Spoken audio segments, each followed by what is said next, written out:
Bienvenidos, esto es El Catecúmeno Luterano. Mi nombre es Abisaí Ochoa y aprovechando de que tengo que estudiar, porque estoy en proceso de confirmación, he decidido grabar un poco, no haciendo esto porque yo sea alguien que puede darlo, sino porque en definitiva yo creo que es necesario compartir. Y en vista de que hay algunas denominaciones que no hacen catequesis, eh, voy a compartir un poco del material que el pastor ha compartido para nuestra lectura, que mi esposa está leyendo y de repente me da datos importantes, interesantes. Entonces, vamos a comenzar por la primera diapositiva. La fe cristiana. ¿En qué consiste? Es la confesión de que Jesucristo es el único Salvador y Redentor del mundo. Nosotros, dentro del cristianismo, vamos a conocer a Jesucristo, a su naturaleza. Vamos a hablar de cosas como doctrina. Entonces, entendiendo eso, primero vamos a partir de qué es la fe cristiana. ¿A quién podemos considerar también como un cristiano? ¿Quién puede decir yo me considero dentro de esa descripción?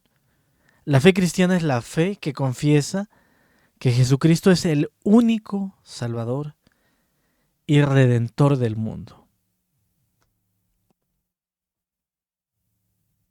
¿Jesucristo? ¿Quién es Jesucristo? Jesús es verdadero Dios y verdadero hombre en una sola persona. Esta doctrina se conoce como la unión hipostática, donde Jesús tiene dos naturalezas, divina y humana, perfectamente unidas, sin confusión, cambio, división o separación, y así lo definió la Iglesia cristiana en el Concilio de Calcedonia en el 451. Es Dios que vino al mundo. De acuerdo a el libro de Juan, en el capítulo 1 y versículo 14, Él es el Verbo encarnado. Es la segunda persona de la Trinidad.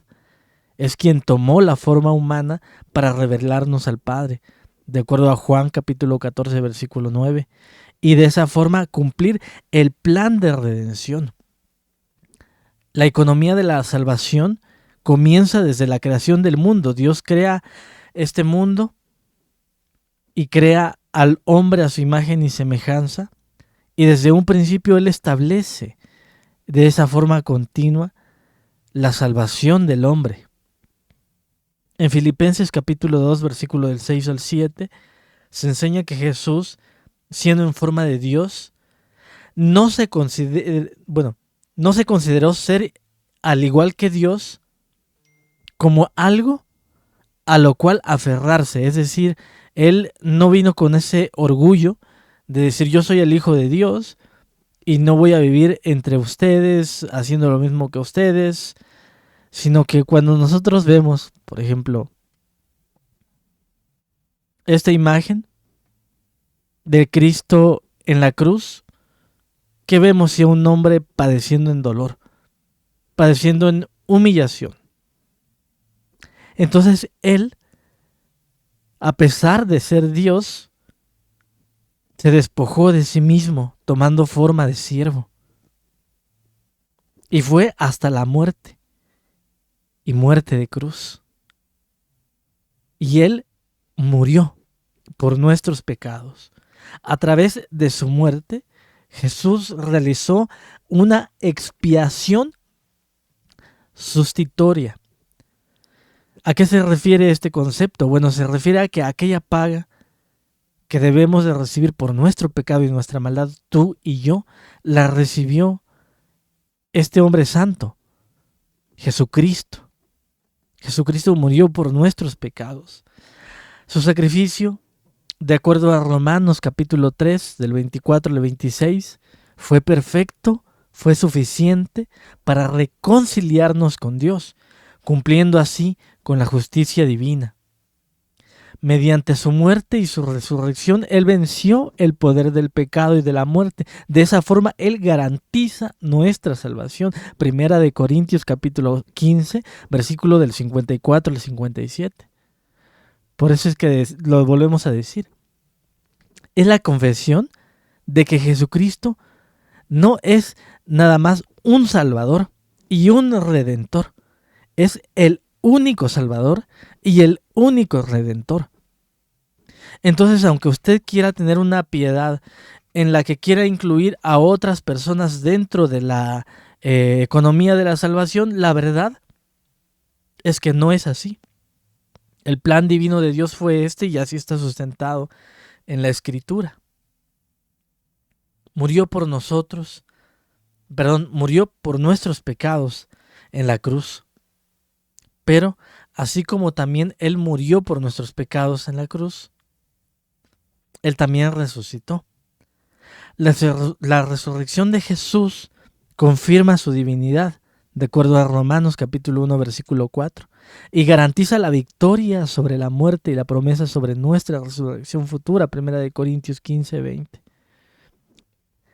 San Juan 3:16, porque de tal manera Él amó al mundo que ha dado a su Hijo unigénito, para que todo aquel que cree en Él no se pierda, mas tenga vida eterna. Jesús no solamente vino a morir en la cruz, sino que vino, murió y resucitó al tercer día. Y Él ascendió a los cielos y está centrado a la diestra del Padre. Su ascensión, de acuerdo a Hechos capítulo 1, versículo 9, Cristo reina y actúa como nuestro sumo sacerdote e intercesor, un único intercesor. Solo Jesucristo es intercesor entre Dios y los hombres. ¿De acuerdo? Solo Él es el sumo sacerdote e intercesor. Él es el líder de la iglesia visible e invisible. Por eso es que cuando se enseña, por ejemplo, que la iglesia tiene que ser tanto visible como invisible, nosotros no estamos en desacuerdo. Pero al tener estas dos naturalezas la iglesia, porque también está la comunión de los santos, no podemos decir que la iglesia se somete a un solo hombre. En este caso, cuando se menciona al Papa de Roma, no podemos argumentar que en efecto la cabeza de toda la iglesia es el Papa, no, sino que la cabeza de toda la iglesia, tanto la iglesia visible como invisible, de todo lugar, de toda lengua, nación, la iglesia universal, la iglesia católica, quien reina sobre esa iglesia católica, quien está por encima de esa iglesia, quien es el novio de esa iglesia, es Jesucristo. Y así como Él ascendió un día a los cielos, también prometió volver. Cuando van los varones galileos, dicen, ¿qué ven? ¿Por qué ven al cielo? Este mismo Jesús que ha ascendido, así como ha ascendido, un día volverá y actuará como sumo sacerdote intercesor y volverá para juzgar a vivos y muertos. Hechos 10:42. Ahí está que no solamente es aquella iglesia visible, sino también es la iglesia invisible. Es la comunión de los santos. Es la iglesia de todos los tiempos. Es la iglesia de todo lugar.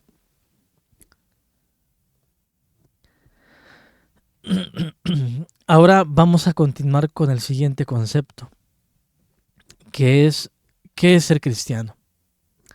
Un cristiano es alguien que por el poder y la obra del Espíritu Santo, mediante la palabra de Dios, cree en Jesús como Señor y Salvador y lo confiesa como tal. La condición de un cristiano se fundamenta entonces en la acción soberana del Espíritu Santo, quien aplica eficazmente la obra redentora de Cristo a los creyentes. La fe salvadora es un don divino, de acuerdo a Efesios 2, capítulo 8, del versículo 8 al versículo 9, generado por la predicación de la palabra de Dios, Romanos 10, versículo 17. Mediante el bautismo, el cristiano es adoptado en la familia del Padre. ¿Cuál es la familia del Padre? La iglesia. ¿Cuál iglesia? ¿Cuál iglesia dirás tú que escuchas y ves este video? La iglesia universal, la iglesia cristiana, la iglesia única de Dios. Mediante el bautismo, el cristiano es adoptado en la familia del Padre. El bautismo es un sacramento. ¿Por qué? Porque es instituido por Cristo. Mateo capítulo 28, versículo 19. Es en el creyente que este sacramento es incorporado en la comunidad visible de la iglesia y marcado por el sello del pacto, de acuerdo a Hechos capítulo 2, versículo del 38 al 39. A través del bautismo, el cristiano participa en la muerte y resurrección de Cristo. Romanos 6, versículo del 3 al 4. Una de las primeros sermones que yo escuché en la iglesia luterana me impactó. Cuando se habla de la comunión de los santos, nosotros podemos pensar, bueno, nosotros tenemos un bautismo. Ese bautismo lo hicimos en agua. Se hizo en el nombre del Padre, del Hijo y del Espíritu Santo, en el nombre de la Santísima Trinidad. Pero ¿qué sucede? Que ese bautismo no es el todo. Nosotros somos partícipes también de la resurrección y la vida eterna. El bautismo es eso, es morir a nosotros mismos para poder vivir en la vida de Cristo. Esa vida, que es esta vida terrenal, con este cuerpo terrenal, un día va a morir. Y esa es la forma en cómo el bautismo será completo. A través del bautismo el cristiano participa en la muerte y la resurrección de Cristo. Romanos 6, del 3 al 4. La adopción en la familia de Dios es una realidad espiritual, de acuerdo a Gálatas capítulo 4, versículos del 4 al 5, en el cual el creyente recibe un estatus. ¿Cuál es ese estatus? Hijo de Dios. Y se convierte en coheredero con Cristo. Romanos capítulo 8, versículos del 15 al 17. La iglesia, como cuerpo de Cristo, según 1 Corintios 12, 27, es el contexto en el que el creyente vive su identidad y su misión cristiana. Vamos a pasar ahora a la Biblia. La Biblia.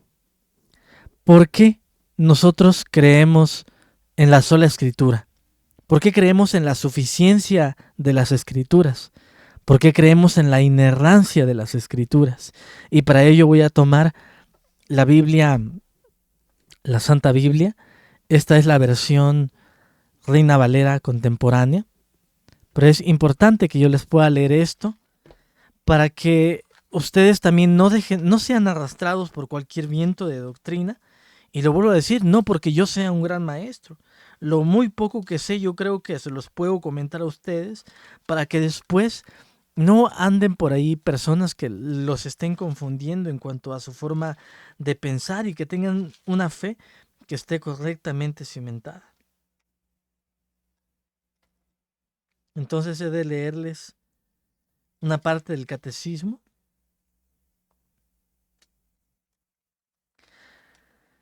Porque esto va en relación también al debate actual. ¿Cómo es que podemos tener una fiabilidad en la Biblia si no creemos en otra autoridad infalible más allá de ella?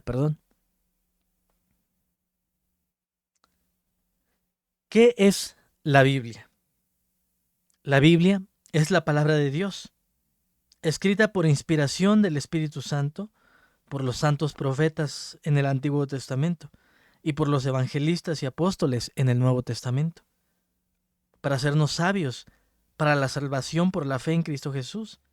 Ella es la única norma y regla de fe por la cual han de medirse y juzgarse todas las doctrinas juntamente con quienes las enseñan. Lo vuelvo a repetir. Ella es la única norma y regla de fe por la cual han de medirse y juzgarse todas las doctrinas juntamente con quienes las enseñan. ¿Ok? Entonces nos habla de una única norma y regla de fe por la cual se miden todas las doctrinas. No que el libro como tal abarque la totalidad de toda la creencia en Cristo, pero sí abarca lo suficiente y con suficiente claridad como para otorgar la salvación al hombre. Lo otro importante es que es la medida por la cual nosotros podemos encontrar qué es y qué no es de acuerdo a la palabra de Dios, de acuerdo a la voluntad divina del Creador. Entonces, para cuando se les diga, es que no existe un consenso, no existe como tal una definición, ¿a dónde encontraste una definición de lo que crees en la Biblia? Hermano, yo te invito a que consigas una copia del Catecismo Luterano y si no, pues escribe y vemos cómo hacer para hacértela llegar. Escríbeme y yo te la paso en PDF por WhatsApp. Lo importante es que tengas las formas de cómo sustentar lo que crees. Entonces continúa diciendo el catecismo en relación a esto mismo que estamos estudiando. Segunda de Pedro capítulo 1 versículo 21, porque la profecía nunca estuvo bajo el control de la voluntad humana, sino que los santos hombres de Dios hablaron bajo el control del Espíritu Santo. Segunda de Timoteo capítulo 3 versículo del 15 al 17, tú desde la niñez has conocido las sagradas escrituras, las cuales te pueden hacer sabio para la salvación por la fe que es en Cristo Jesús. Toda la escritura es inspirada por Dios, útil para enseñar, redarguir, para corregir, para instruir en justicia, a fin de que el hombre de Dios sea perfecto, enteramente preparado para toda buena obra. Primera de Corintios capítulo 2 versículo 13. De lo cual también hablamos, pero no con palabras aprendidas de la sabiduría humana, sino con las que enseña el Espíritu. Juan capítulo 5 versículo 39, ustedes escudriñan las Escrituras, porque les parece que en ellas tienen la vida eterna y son ellas las que dan testimonio de mí. Lucas capítulo 11 versículo 38. Dichosos los que escuchan la palabra de Dios y la obedecen. Pregunta, ¿qué es la verdad de Dios? ¿El contenido total de las Sagradas Escrituras? ¿Es fiel a la verdad de Dios el contenido total? Sí, podemos estar seguros de que todo el contenido de las Sagradas Escrituras es verdadero y está revelado por Dios mismo, pero fuera de la palabra escrita de Dios, ninguna otra revelación, personal o grupal, es fiable, ni ningún ser humano puede atribuirse la categoría de infalible en asuntos de fe y moral, agregando o quitando nada a las doctrinas bíblicas. ¿Qué le parece esto que le estoy diciendo? ¿No le resuelve muchas dudas en cuanto a lo que escucha hablar por ahí a personas en Facebook, en YouTube, en cualquier red social? ¿Cuál es entonces esa fiel verdad de Dios, sino en el contenido total de las Sagradas Escrituras? Y volvemos a leer, ninguna otra revelación personal. Ahí no solamente es para el católico romano que cree en infalibilidad papal, sino también en la revelación que muchos colocan y quieren igualar a la estatura de las Escrituras. Un profeta vino y me habló y me señaló que estaba en esto y en aquel error y que me iba a ir bien o mal en tal situación. Errores doctrinales. Lucas capítulo 1, versículo del 1 al 4. Muchos han tratado ya de relatar en forma ordenada la historia de los sucesos que ciertamente se han cumplido entre nosotros, tal y como lo enseñaron quienes desde el principio fueron testigos presenciales y ministros de la palabra. Después de haber investigado todo con sumo cuidado desde su origen, me ha parecido una buena idea escribírtelas por orden para que llegues a conocer bien la verdad de lo que se te ha enseñado. Juan capítulo 17, versículo del 1 y 17, Jesús habló de estas cosas y levantando los ojos al cielo dijo, Padre, la hora ha llegado, glorifica a tu Hijo, para que también tu Hijo te glorifique. Santifícalo en tu verdad, porque tu palabra es verdad. Tu palabra es verdad. ¿Para qué hizo Dios escribir su palabra? Dios hizo escribir su palabra para que por medio de ella lleguemos al conocimiento de Cristo y seamos salvos en él. Entonces, ¿de qué nos habla la Biblia? De Cristo. ¿Cuál es el tema central de la Biblia? Cristo. Juan capítulo 20, versículos del 30 al 31. Jesús hizo muchas otras señales en presencia de sus discípulos, las cuales no están escritas en este libro, pero estas que se han escrito son para que ustedes crean que Jesús es el Cristo, el Hijo de Dios, y para que al creer tengan vida en su nombre. Primera de Timoteo, capítulo 2, versículo de 3 al 4. Porque esto es bueno y agradable delante de Dios nuestro Salvador, el cual quiere que todos los hombres sean salvos y lleguen a conocer la verdad.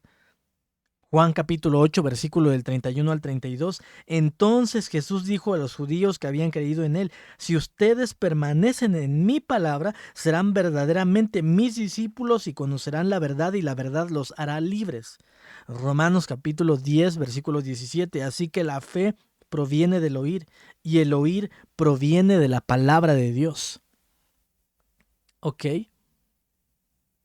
Entonces, muchos vamos a poder coincidir en este aspecto y decir, amén, la Biblia es la palabra de Dios. Y no solo eso, amén, la Biblia es palabra infalible de Dios. ¿Cuál es el tema central o clave de la Biblia? Toda la Biblia se refiere a Cristo. Y Él es la clave para entenderla.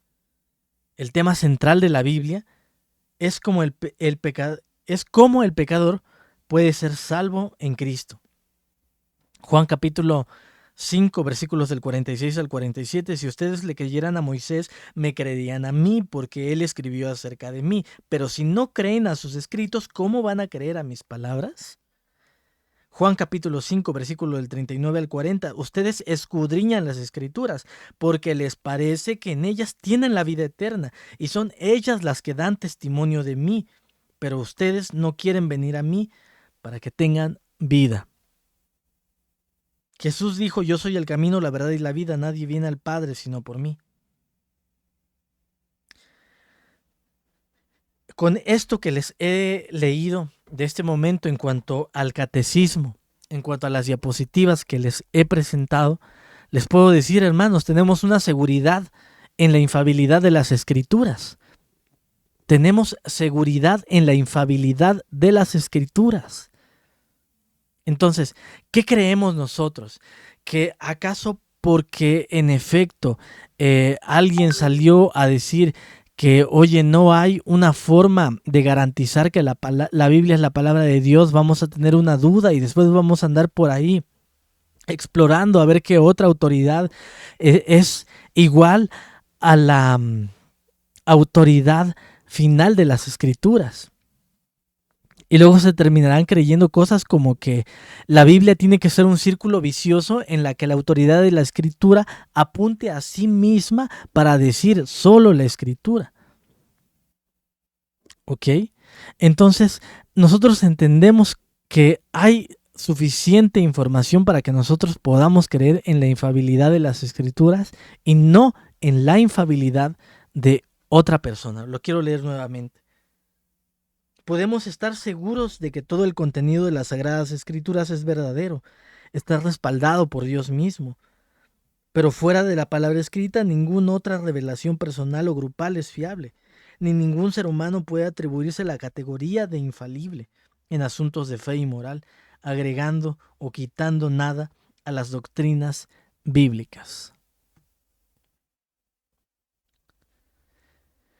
Entonces, sí es cierto, tenemos ya una descripción de lo que es la palabra de Dios.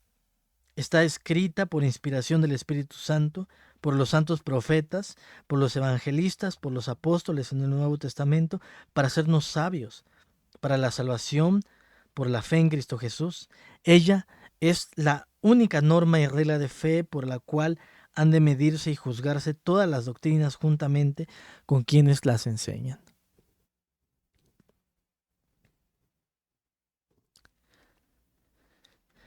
Entonces, ahora voy a desviarme un poco del catecismo para aprovechar y responder una pregunta que es, bueno, si nosotros ya decimos que en efecto la Escritura tiene la categoría de infalible, ¿por qué no también asegurar que la Iglesia también es infalible?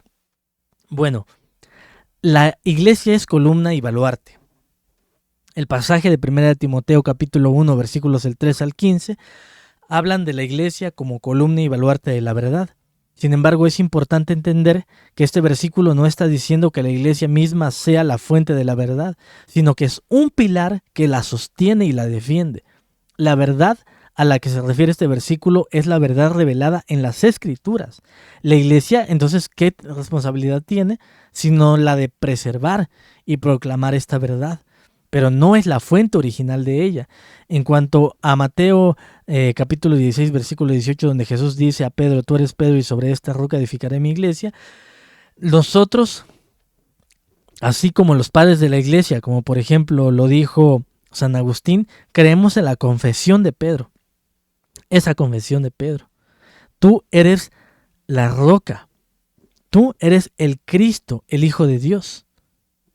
Sobre esa confesión es que está nuestra fe. Sobre esa confesión es que está la columna y baluarte de la verdad.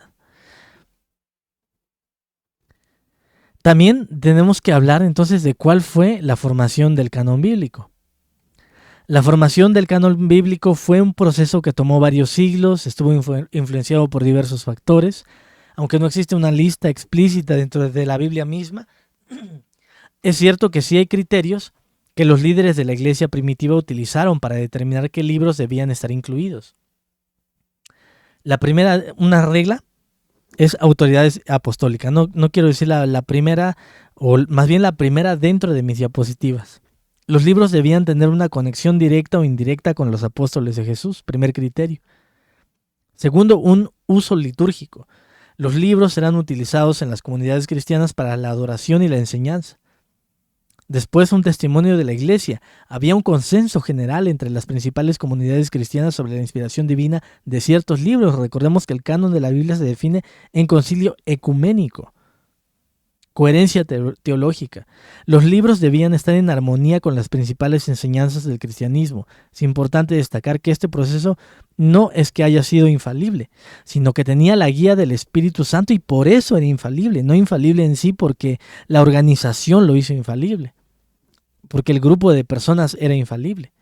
Y la preservación providencial de Dios aseguraron que el canon bíblico que tenemos hasta hoy día sea confiable y sea suficiente para nuestra fe y vida.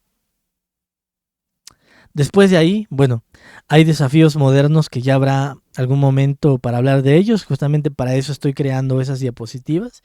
Y bueno, la intención de este video del día de hoy es justamente hablar de una introducción al catecismo en orientación a qué es la Biblia y su autoridad. Mi nombre es Abisai Ochoa. Es para mí un gusto compartir con ustedes toda esta información. Gracias.